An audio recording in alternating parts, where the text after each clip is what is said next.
There is a moment in every relationship. Some people face it early, some much later, when the question becomes painfully unavoidable. What is the price of loving someone, and when does that price become too high? I've asked myself that question many times, sometimes quietly in the privacy of my own mind, sometimes while sitting across from someone whose eyes used to feel like home, but had gradually become a battlefield.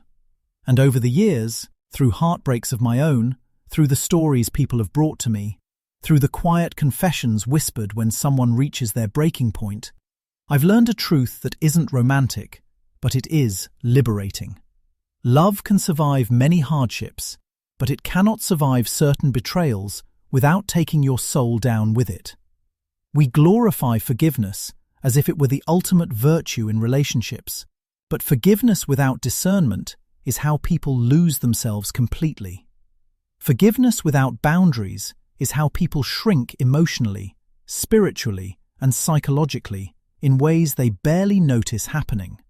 Forgiveness without consequences is how people mistake endurance for devotion, and emotional damage for a strange form of misguided loyalty. I learned this lesson not in textbooks, not from theories, but from life itself and the painfully real experiences it delivered.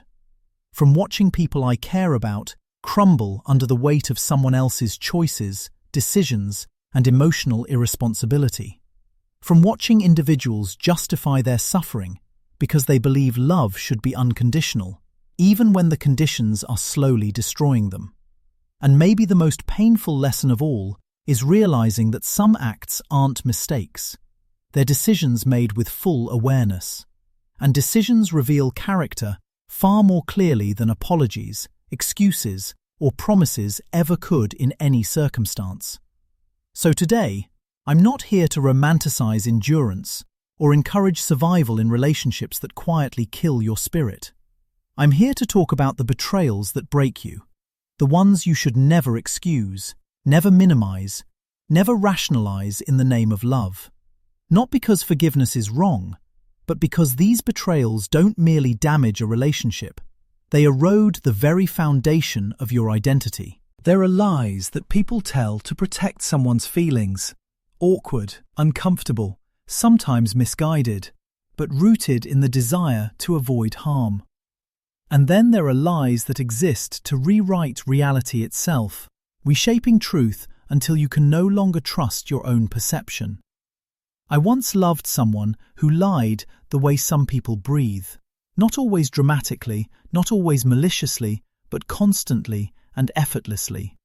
Small lies at first, woven into explanations and excuses, redirected conversations designed to shift my attention away from inconsistencies. A name changed here, a timeline adjusted there, a missing detail appearing at the exact moment it should not have disappeared. A contradiction so tiny it felt petty to question, leaving me wondering if confronting it would only make things worse. But here's what I learned. Chronic dishonesty doesn't begin with a monumental betrayal. It begins quietly with a whisper no one hears. A lie about why they were late becomes the first stone in a wall you never meant to build around yourself. A lie about a message they claimed not to receive chips away at the trust you didn't even know was fragile. A lie about who they bumped into seems harmless, until you realize it's the third version of the same simple story. A lie so small you convince yourself it's not worth confronting, even though your instinct whispers something is off. But each one is a blueprint, a quiet test to see exactly what you will tolerate, overlook, or justify for the sake of peace. And once lying becomes easier than truth, the relationship begins to revolve around alternate versions of reality they create. In mine, I found myself editing my own memories to match their stories, bending my truth to preserve the fragile illusion. I found myself doubting what I'd seen, what I'd heard, and eventually even what I'd felt deep inside my own body. That is the true danger of systematic lying. It doesn't simply distort the relationship. It distorts you from the inside out. Love requires vulnerability, and vulnerability requires truth, because without truth, every form of intimacy quietly collapses.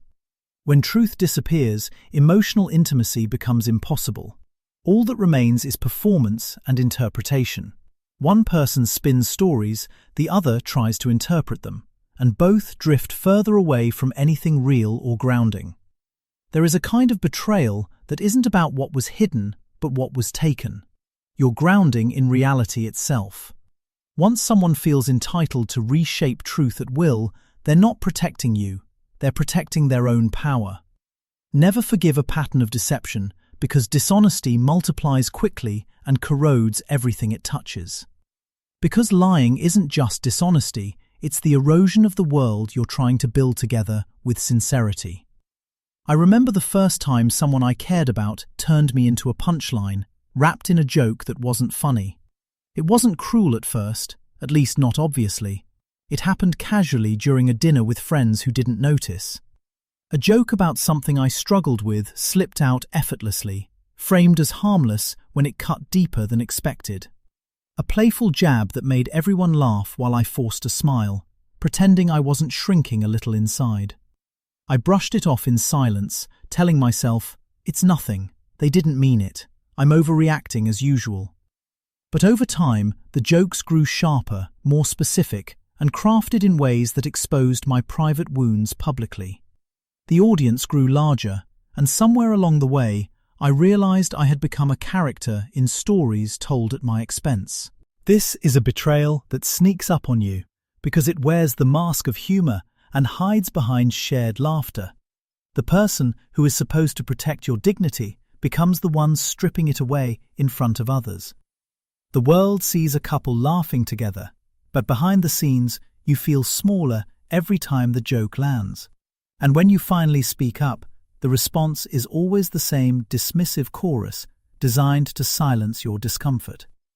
You're too sensitive. You can't take a joke. Relax, you're overthinking everything again. Humiliation disguised as humor is not a joke. It's emotional corrosion disguised as light-hearted interaction. It signals something psychologically significant, a deeper relational fracture that reveals itself through a single word: contempt. Contempt is the death knell of love. It doesn't heal, doesn't soften, and rarely ever reverses once it appears. It's not anger or frustration. Contempt says, I am above you, superior, and your value is entirely negotiable. Once someone sees you through that lens, the relationship is already in decay, even if you refuse to see the signs. Never forgive consistent humiliation, because any love that makes you feel small is simply dominance wrapped in cheap laughter. There's a kind of betrayal that doesn't shout, doesn't throw things, and doesn't storm out the door in rage. It's subtle, quiet, and intimate in the worst possible way, sinking into you slowly like a shadow tightening.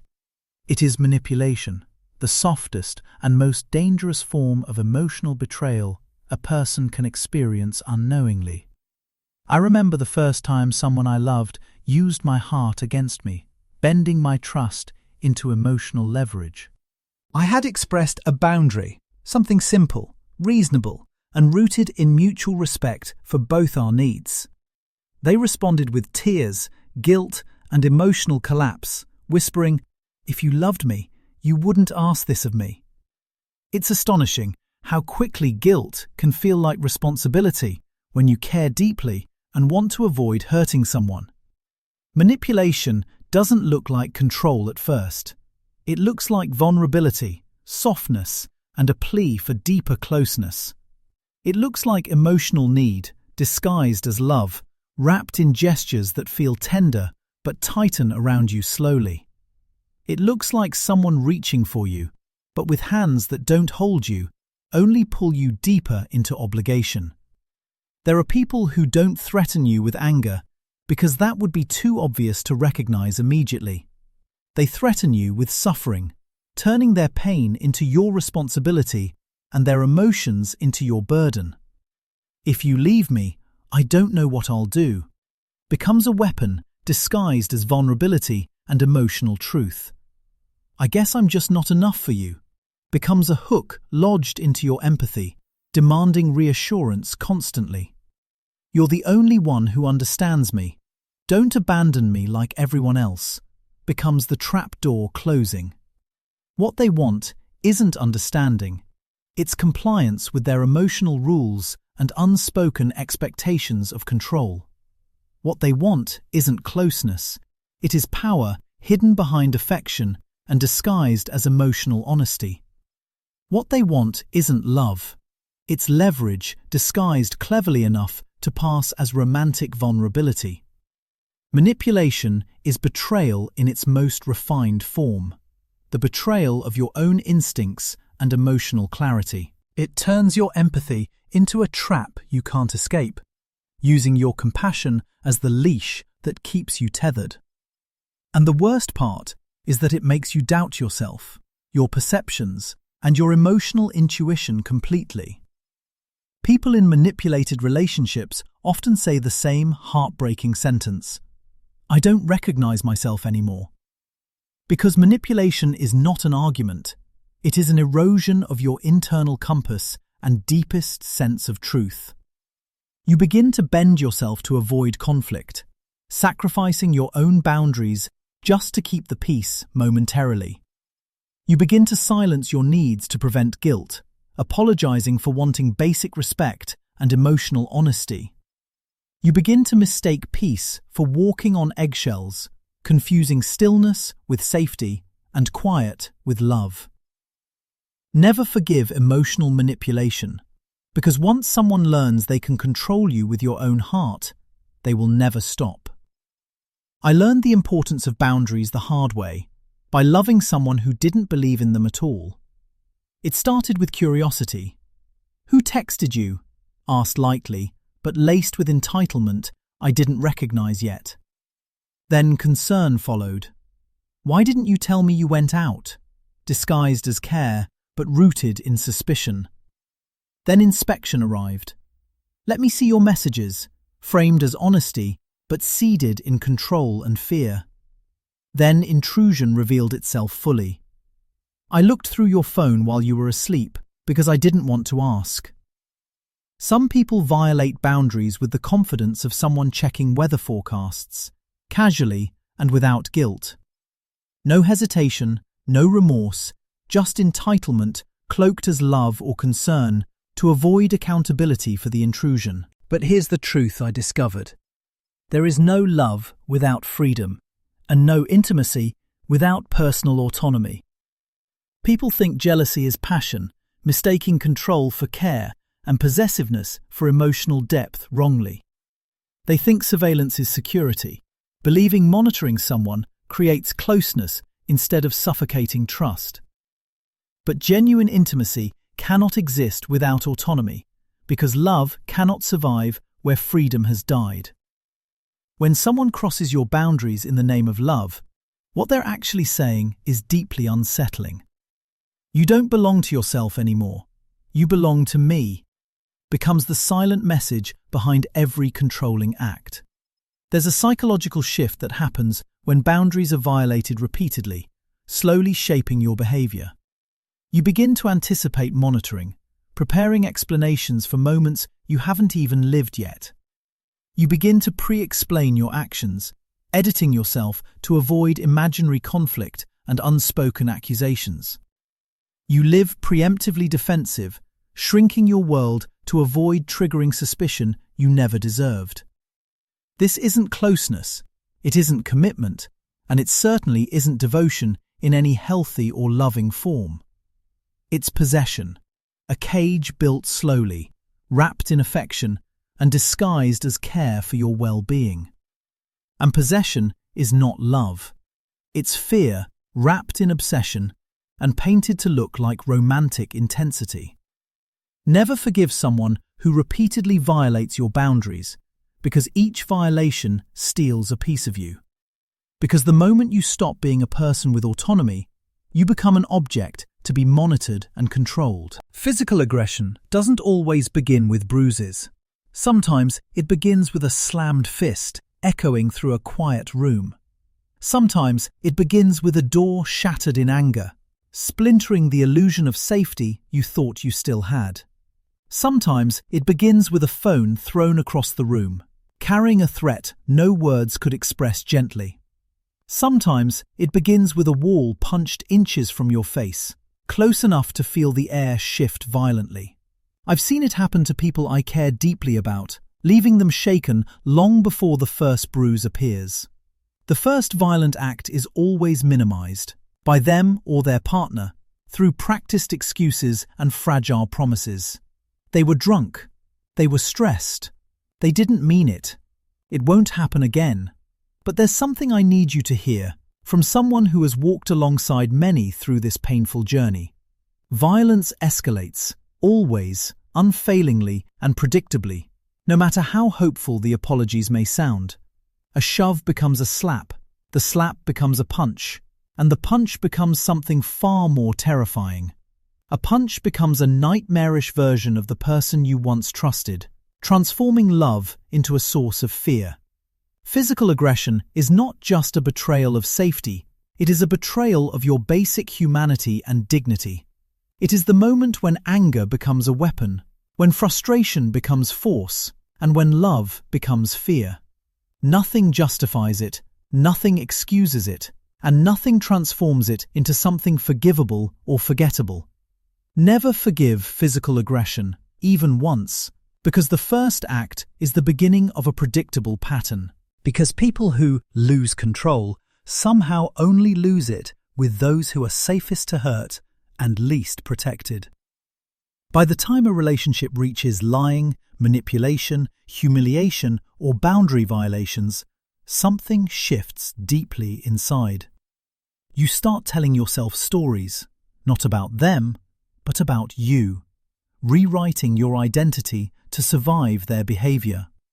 You think, maybe I'm too sensitive, or maybe I'm expecting too much, convincing yourself you are the problem. You think, maybe this is just how relationships work, even when everything inside you knows it's not true. But the truth is simpler and far more painful. Some betrayals don't feel catastrophic at first because you're trying to be understanding. And when deeper betrayals arrive, you're already primed to accept them. Not because they're acceptable, but because you've been conditioned.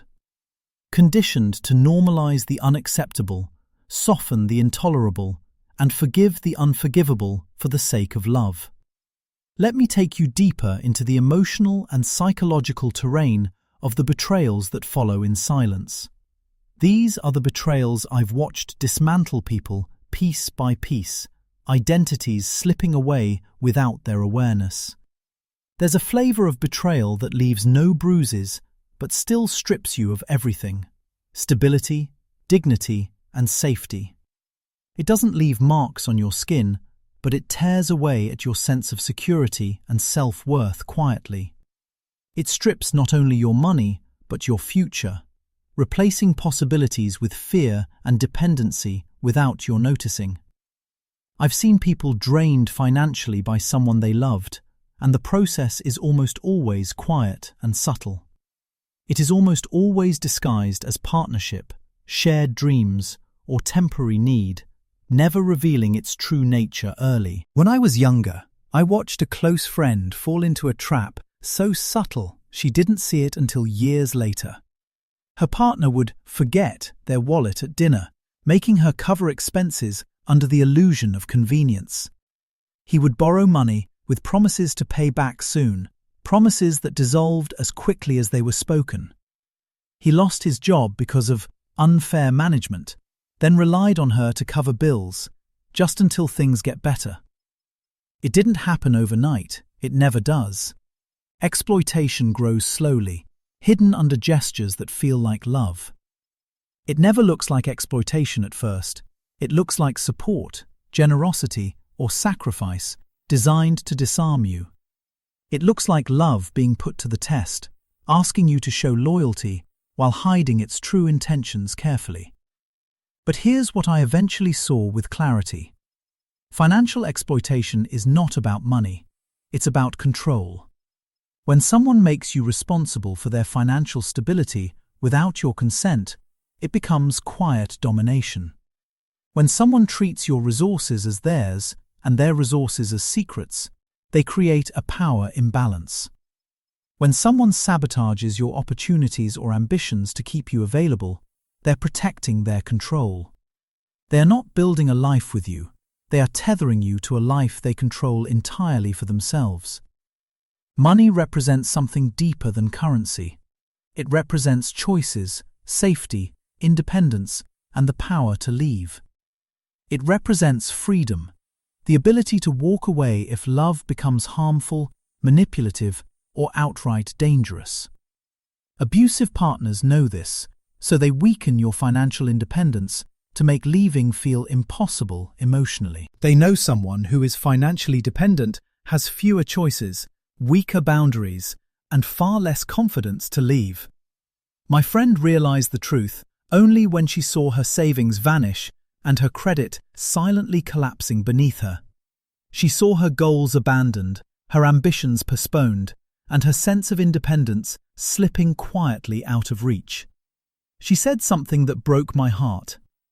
"I didn't even notice I was drowning because he made me think I caused the water." Never forgive financial exploitation, because the person who controls your money will eventually try to control your entire life.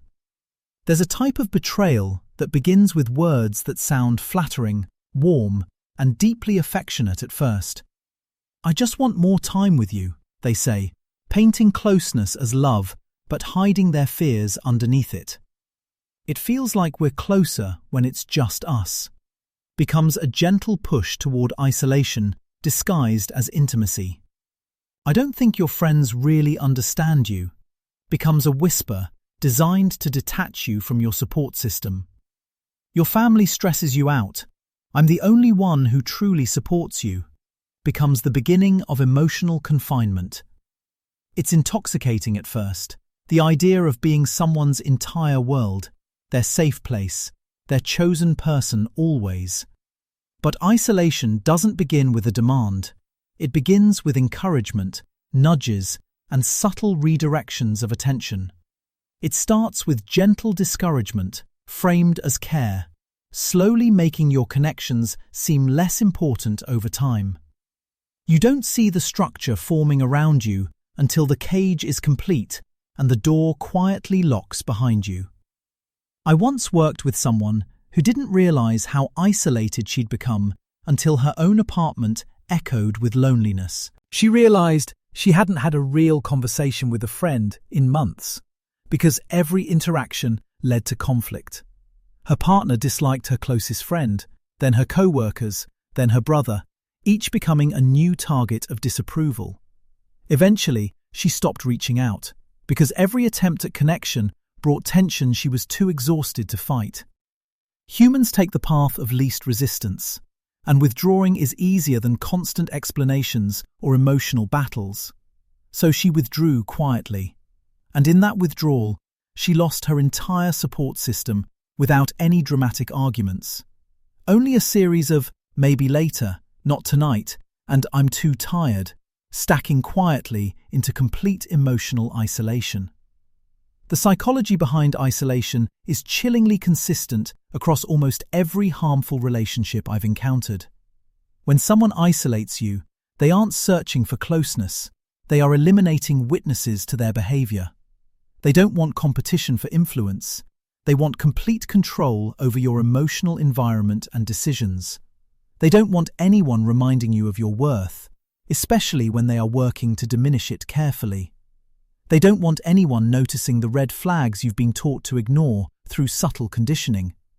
They want to be your entire emotional world so they can rewrite your reality without interruption or challenge. Never forgive deliberate isolation, because the person who takes away your world is preparing to become your world. And that is the beginning of the deepest, most suffocating form of psychological control any person can experience. Infidelity is one of the oldest heartbreaks humanity knows, yet it feels shockingly new when it happens to you. I've seen strong people dissolve under the weight of it, not because of the act alone, but the betrayal behind it.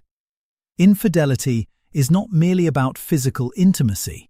It is about deception, woven quietly long before any affair begins. It is about deliberate choices, small betrayals, and emotional withdrawals that precede the final act by months. When someone cheats, people ask the wrong questions, directing pain toward themselves instead of the betrayer's choices. Was he better looking? They ask, tearing down their self-worth instead of questioning disloyalty. Was she more exciting? Becomes self-blame disguised as curiosity, eating away at the heart's confidence. Was I not enough? Becomes the wound that lingers longest, though it was never a fair question to begin with. But infidelity is not about the other person. It is about the choices the betrayer made step by step, intentionally. Every message was a choice, crafted with secrecy and intent, even when disguised as harmless conversation. Every secret meeting was a choice, coordinated quietly while pretending nothing had changed at home. Every hidden lie was a choice, layered on top of others until the truth could no longer breathe. Every risk to your emotional and physical safety was a choice, made without considering your trust or dignity. Cheating is not an accident. It never has been. No matter how much someone insists, it just happened suddenly.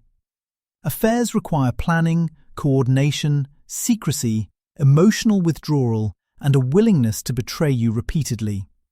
They require a dozen small acts of disloyalty before the final betrayal, each one chipping away at your trust. I once knew someone who stayed with a partner who cheated multiple times and still believed in false promises.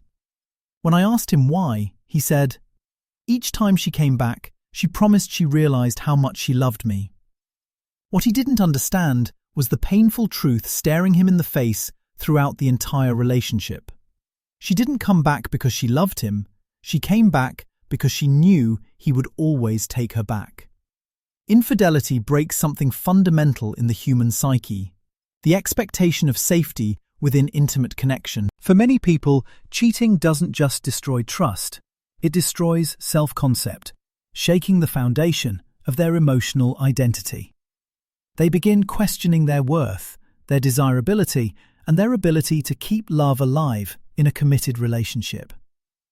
But here is the truth that healed me when I faced betrayal in my own life and felt broken deeply. Someone else's disloyalty is not your inadequacy. It is their lack of integrity, maturity, and emotional responsibility. Never forgive repeated or deliberate infidelity, because betrayal chosen once becomes easier to choose again quietly. Because you cannot build a life with someone who keeps leaving it whenever someone else offers attention or desire. There is a betrayal more intimate than lying, more corrosive than manipulation, and more devastating than humiliation. It is the betrayal that occurs when someone uses the deepest parts of you, the ones revealed in vulnerability, as weapons. I once loved someone who knew the darkest chapters of my life, the wounds I rarely spoke about to anyone else. Not because I wanted them to know, but because love, at its most sincere, invites openness and emotional disclosure. I told them about insecurities from childhood, the scars shaping my adulthood, and fears I carried quietly for years. I told them about losing people, disappointing others, and the quiet terror of abandonment that lived deep within me. One day, during an argument, those secrets returned to me, not as compassion, but as sharpened knives of cruelty. "You're acting needy because your father neglected you," they said, slicing open a wound I trusted them to hold gently. "Maybe if you weren't so damaged, you'd understand," they added, turning my vulnerability into ammunition instantly. "No wonder people leave you. Look at how emotional you are," they continued, attacking the core of my identity. In that moment, something inside me shattered completely, a fracture far deeper than any simple insult could cause. Not because the words were cruel, cruelty is familiar, but because I had handed them the weapon now used against me. This betrayal cuts deeper than all others because it doesn't attack your behavior, it attacks the very essence of who you are. It is the ultimate violation of intimacy, turning your most private truths into tools of psychological domination. People who weaponize your wounds are not partners. They are opportunists studying your weaknesses to gain control. They do not learn your pain to protect you, but to dominate you when they need power or emotional victory. Never forgive someone who uses your secrets as weapons, because love is meant to hold your wounds, not reopen them. If you've never experienced this cycle, it's hard to understand how deeply it can entangle and distort your mind.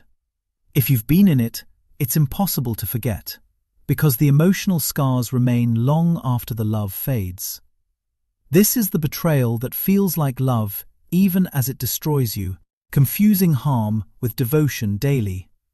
The pattern is always the same and painfully predictable, repeating until you break the cycle or lose yourself. Stage 1. Explosion. They lash out, insult, accuse, punish or vanish, leaving you emotionally shaking and confused. Stage 2. Withdrawal. You feel responsible, question everything, and desperately try to fix what wasn't your fault. Stage 3. The return.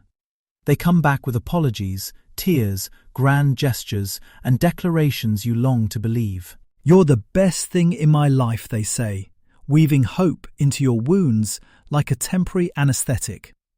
I don't want to lose you, they whisper, as if fear of loss erases the pain they inflicted days earlier. I'll change, they promise, offering transformation without action, consistency, or true accountability. Stage 4. The honeymoon. Everything feels perfect, even better than perfect, creating an addictive emotional high. You feel relief, hope, possibility, believing the worst is behind you and the relationship is finally healing. Stage 5. Reset. And then it starts again, as if the previous cycle never happened and no promises were made. This is not love, it is trauma bonding, an emotional tethering built on fear, reward, and unpredictable affection. It is the emotional equivalent of being starved and then fed, training your brain to crave the relief, not the person. And the longer you stay, the harder it becomes to leave. Not because you're weak, but because the cycle rewires you. I once met someone who said, "When he was good, he made me feel like the only person on earth," with trembling sincerity. "But when he was bad," she whispered, "I forgot I existed at all." Capturing pain words can barely capture. That is the essence of trauma bonding, clinging to the moments that hurt the least instead of the love you deserve.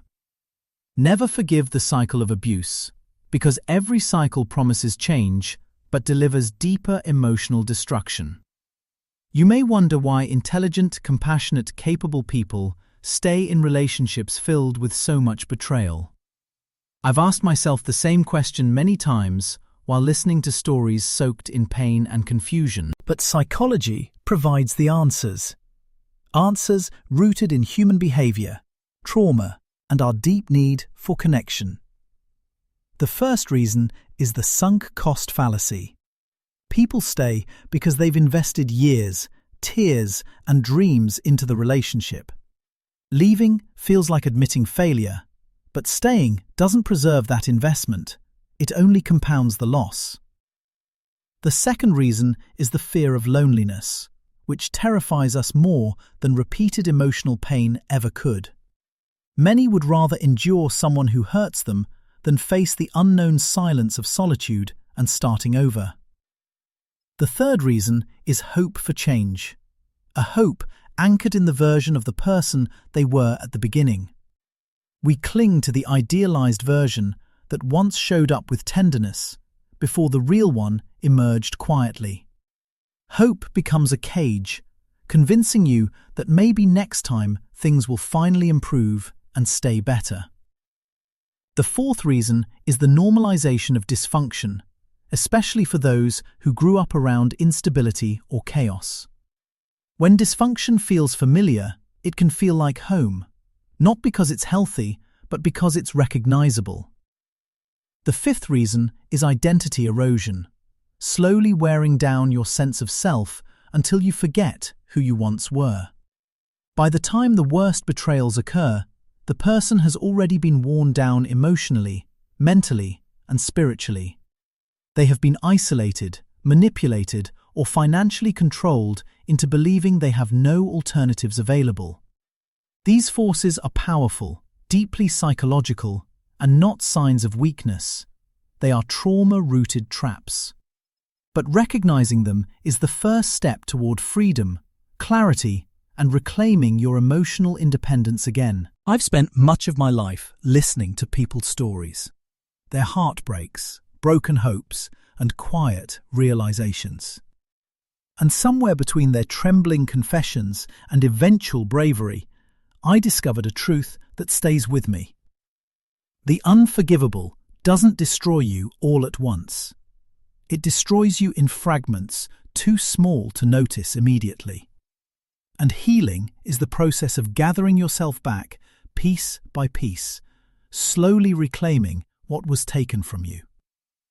Now, let me take you into that final emotional terrain. Not the breaking, but the rising from within. Not the betrayal, but the awakening that follows once the truth becomes too loud to ignore any longer. Not the wounds inflicted by someone else, but the rebuilding you choose for yourself courageously. Because this isn't just a conversation about what cannot be forgiven, it is about what can be reborn inside you. There is a moment, subtle, quiet, different for everyone, when the truth finally cuts through the fog. It rarely comes during a fight, rarely during tears, and rarely in the middle of emotional chaos. It comes most often in an ordinary moment, when the mind is still enough to hear the heart clearly. I've heard people describe this moment in many ways, each one revealing a different kind of awakening. I looked in the mirror and didn't recognize myself. Someone whispered after years of emotional erosion. He apologized again, and for the first time, it meant nothing, another said with quiet exhaustion. She told another lie, and I felt nothing, someone admitted, realizing their heart had stopped responding. I realized I was more at peace alone in a room than with them sitting right beside me, another confessed. My own moment came on a quiet morning, sunlight spilling across the kitchen floor in soft, golden silence. It wasn't dramatic or angry. It wasn't loud or emotional. It was simply a moment of undeniable clarity. I sat with a cup of coffee, staring at nothing, when the words surfaced inside me with startling truth. I can't do this anymore, I whispered to myself, feeling something heavy finally loosen inside my chest. It didn't feel like giving up or failure. It felt like discovering the door I had been searching for silently. A door I could walk through only when I finally recognized the relationship was breaking me from within. This moment, the moment of clarity, is one of the most powerful psychological shifts a person can experience. It is the brain releasing its grip on denial after holding tight for far too long despite the pain. It is the heart refusing to be gaslighted anymore, reclaiming its right to tell the truth clearly. It is the identity reasserting itself after being suppressed by manipulation, confusion, or emotional fear. The moment you realize you are done isn't a moment of weakness, it is a moment of rebirth entirely. People often think leaving is the end of a relationship, but in truth, leaving is the beginning of reclaiming yourself. It is the beginning of reclaiming your life, your dignity, your identity, and your emotional clarity after years of confusion. Leaving someone who has broken you doesn't feel heroic. It feels terrifying, like stepping into a void without safety. Even when the relationship is painful or suffocating, the human mind clings to familiarity because it feels safer. Familiarity breeds false comfort, tricking you into believing the known hurt is safer than the unknown future. I've walked with people through the process of leaving, and I've seen the stages unfold like a quiet storm.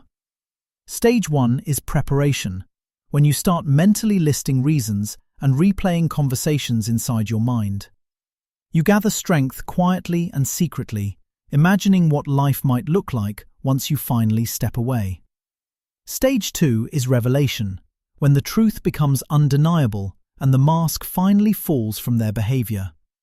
Something happens, an argument, a lie, a betrayal, or a moment of cruelty, and the truth becomes unavoidable.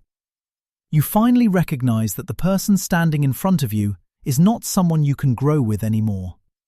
You recognize they are not someone you can heal with, they are someone you have to survive from now on. Stage 3 is departure, often misunderstood because it doesn't always look dramatic or explosive emotionally. Sometimes departure is a bag packed quietly at dawn, carried out silently before anyone can stop you. Sometimes it is a final conversation delivered calmly, without anger, because you have nothing left to fight for. Sometimes it is simply a door closing softly behind you, a small sound marking a massive life change. The bravery isn't in how you leave. The bravery is in the fact that you leave despite the fear inside you. Stage 4 is the aftermath, where the real struggle begins and the emotional detox feels unbearably heavy. You miss them, not because they were good, but because your heart is withdrawing from the cycle's addiction. You doubt yourself constantly, questioning your choices and wondering whether the pain was somehow your fault. You question everything, your memory, your instincts, and your ability to choose healthy love in the future. There are days when your heart aches with unbearable heaviness, and nights when silence feels like grief itself. But then something happens slowly, subtly, and persistently, something you don't even notice at first. You start breathing again, deeper and calmer, like your lungs finally remember what safety feels like now. Your shoulders relax, releasing tension that lived there so long you forgot it wasn't supposed to hurt. Your sleep becomes deeper, your dreams gentler, and your mornings less heavy than they used to be. Your laughter returns cautiously at first, soft and uncertain, like a sound trying to find its way back. Then it returns freely, no longer suppressed by fear, doubt, or the need to manage someone else's moods. Eventually, the weight you carried for so long begins lifting steadily, leaving you lighter with each passing day. Healing is not linear, not clean, and not glamorous. Healing is slow, imperfect, and profoundly human. Healing is not immediate. It requires time, patience, honesty, and the willingness to rebuild from brokenness. But healing is possible, deeply, powerfully, and beautifully possible, even after repeated emotional destruction. Especially when you walk away from something that has been betraying you slowly for far too long already. I've watched healing unfold in many forms, and I've lived each one personally in my own quiet battles. Healing begins when you reclaim your reality, remembering you can trust your own mind after so much gaslighting. After long periods of manipulation or deception, realizing your thoughts are trustworthy again is a victory. Your instinct stops being questioned, and you relearn how to believe yourself without someone rewriting your truth. Healing continues when you relearn your desires, the hobbies, passions, and joys you abandoned to survive someone. People forget their preferences when molded by another person. Healing means rediscovering what makes you feel alive. It means remembering the music you love, the foods you enjoy, and the dreams you once held before the damage. It means rediscovering the places you want to go and the life you want to build without someone shrinking you. Healing also reveals itself in your nervous system, which finally calms after years spent in fight or flight. People underestimate how physically exhausting betrayal is. The body keeps score in ways the mind cannot hide. Living with fear, lies, or instability places your body in constant survival mode, exhausting your energy every single day. When healing finally begins, your body feels it first, long before your mind fully understands what has changed. Your breath deepens naturally, your muscles unclench slowly, and tension escapes places you didn't know were tight. Your heart stops racing at sudden noises, and your body stops bracing for explosions that no longer come. The next stage of healing is rediscovering your worth, separate from what someone else once made you believe. You begin to see your value as inherent, not something determined by someone who harmed or diminished you. You stop accepting crumbs disguised as love, and you stop negotiating your dignity to keep someone comfortable. Healing isn't simply overcoming the past. Healing is becoming someone who will never tolerate that past again. If there is any redemption in betrayal, it is the deep wisdom it leaves behind in those who survive it. People who endure the unforgivable emerge with truths that reshape how they live, love, trust, and connect. Here are the lessons I've heard from countless survivors, and the ones I carry within my own heart today. First, love without respect is not love. Without respect, affection becomes chaos, and connection collapses entirely. Respect is the backbone of any relationship. Without it, partners become opponents fighting silent emotional battles. Second, boundaries are necessary, not cruel, and they protect you from those who would misuse your compassion. Boundaries don't push people away. They filter out those who are only pretending to care for their own benefit. Third, consistency matters far more than apologies. An apology without change is simply manipulation wrapped in guilt. Consistency is where truth reveals itself, showing whether love is real or merely a cycle of harm and repair. Fourth, you cannot save someone who is using you to stay broken because they don't want healing, they want comfort.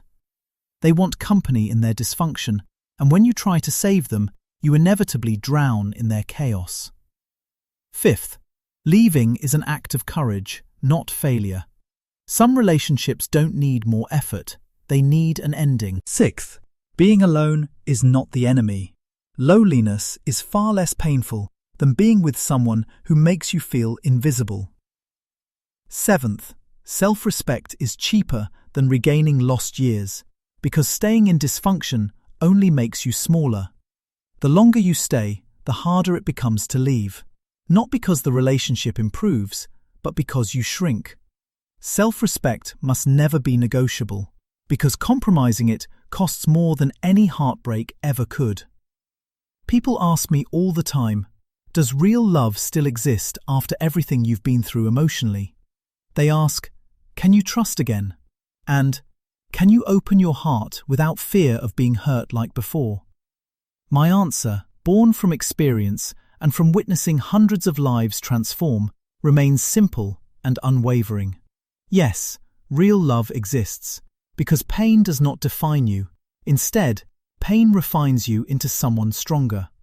I've witnessed people who once trembled under betrayal rebuild lives filled with dignity, joy, hope, and strength.